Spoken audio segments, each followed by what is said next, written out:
نبی والے نبی سے بڑھا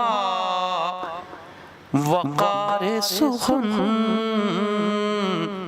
یہی سخن ہے حقیقت میں تاج دار سخن۔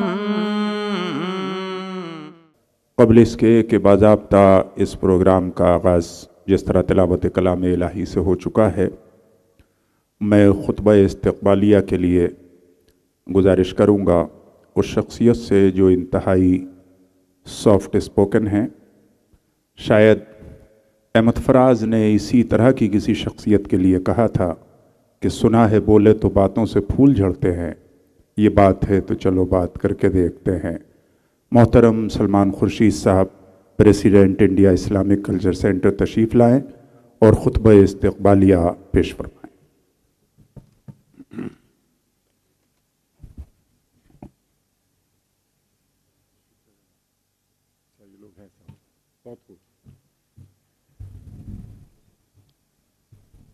جی شکریہ۔ السلام علیکم ورحمۃ اللہ وبرکاتہ۔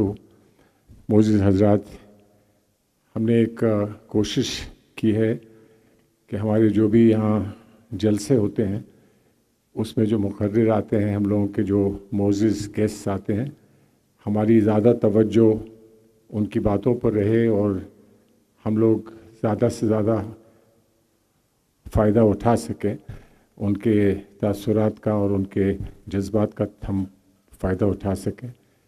زیادہ فارمیلٹیز میں نہ جا کر بہت زیادہ ان چیزوں کو زیادہ طویل نہ کر کے بڑھا کر میری آپ سب سے کو مبارکباد ہے۔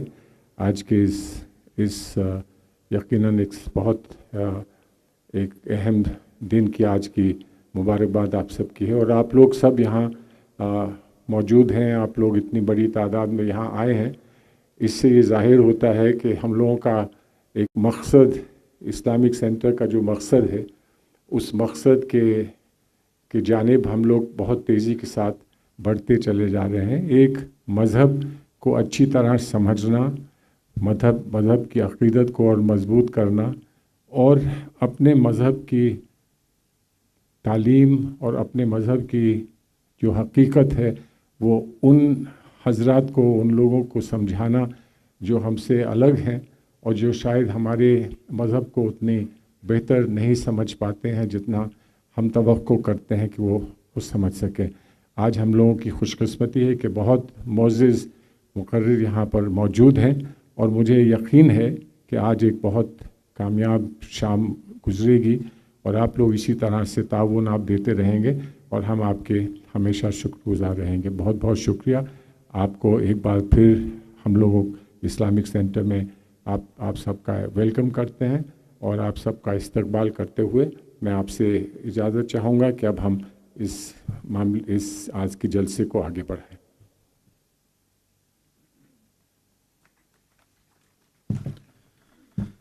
بہت بہت شکریہ محترم سلمان خورشید صاحب۔ حضرات، آج کے اس عید میلاد النبی کے اجلاس کی یہ خوبی ہے کہ اس میں جہاں آڈینس میں خواتین و حضرات دونوں ہیں، وہاں اسٹیج سے نعت و منقبت اور سلام پیش کرنے کے لیے خواتین کی ایک شاندار ٹیم بھی یہاں پر موجود ہے۔ ظاہر ہے کہ قرآن خود مدحت رسول کریم سرور کائنات صلی اللہ علیہ وسلم بیان فرماتا ہے۔ کہیں وہ اپنے نبی کو والضحیٰ کہتا ہے، کہیں واللیل اذا سجا کہتا ہے، کہیں مدثر و مزمل کہہ کر پکارتا ہے، تو کہیں ما زاغ البصر وما طغی کہتا ہے، کہیں وما ینطق عن الہوی الا وحی یوحی کہہ کر پکارتا ہے۔ تو قرآن پاک کو پڑھتے چلے جائیے اور نبی کریم صلی اللہ علیہ وسلم کی سیرت طیبہ مرتب ہوتی چلی جائے گی، اور نبی کریم صلی اللہ علیہ وسلم کی زندگی کو دیکھتے چلے جائیے، اور قرآن آپ کی سمجھ میں اور آپ کے ذہن و فکر میں اترتا چلا جائے گا۔ محترم صدر انڈیا اسلامک کلچر سینٹر نے اپنی استقبالیہ کلمات میں بہت ہی اچھا میسج دے دیا ہے کہ جن لوگوں کے بیچ بھی غلط فہمیاں ہیں،